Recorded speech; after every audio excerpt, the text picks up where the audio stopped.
الحمد لله رب العالمين ثم الصلاة والسلام الأتمان الأكملان على نبينا محمد وعلى آله وصحبه ومن والاه أما بعد السلام عليكم ورحمة الله وبركاته ومرحبا بك. Bienvenue dans cette nouvelle série d'enseignements et de rappels à travers laquelle nous t'incitons ici à une bonne œuvre ou disons à la plus noble des œuvres auxquelles tu peux t'accrocher dans ce mois de Ramadan, qui est celle de la lecture du Coran.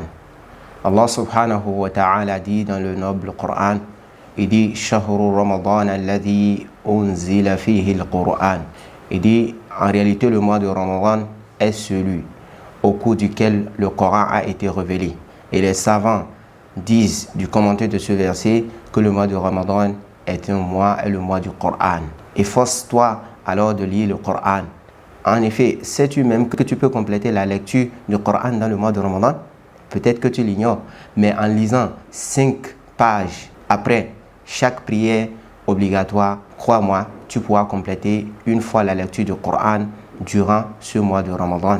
Et n'oublie pas, Mujahid dit dans son livre intitulé Al-Farayan fi Fada'il al-Qur'an, il dit quoi? Il dit Ar-Rahmatu tanzil inda khatmi al-Qur'an, que la miséricorde d'Allah subhanahu wa ta'ala descend lors du complètement de la lecture du Coran. Et lorsque l'on lit le Coran et le complète en entier, alors la miséricorde d'Allah subhanahu wa ta'ala descend.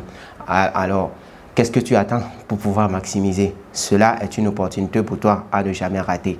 Alors, prends garde de ne pas laisser ces bienfaits t'échapper entre les mains alors qu'Allah subhanahu wa ta'ala t'a compté parmi les vivants dans le mois de Ramadan de cette année. Et le prophète sallallahu alayhi wa sallam dit dans un hadith, il dit wa fihi laylatun khayrun min alfi shahr. Il dit n'oublie pas que ce mois de Ramadan en fait a en lui une nuit qui est meilleure que 1000 mois. Il dit faman khurima khayruha, quiconque rend ses bienfaits interdits à sa propre personne, alors faqad hurim, alors qu'il sache qu'il a raté alors les bienfaits d'Allah subhanahu wa ta'ala. Alors ne fais pas partie de ceux qui vont rater ou de ceux qui vont s'interdire les bienfaits de leur Seigneur, car après qu'Allah subhanahu wa ta'ala t'ait accordé la vie dans ce mois de Ramadan. Alors si c'est la première fois que tu nous écoutes à travers nos séries d'enseignements et de rappels, n'oublie pas de t'abonner à notre chaîne afin que cela t'aide davantage à pouvoir préparer ton au-delà, car nous sommes tous dans un chemin où nous finirons par arriver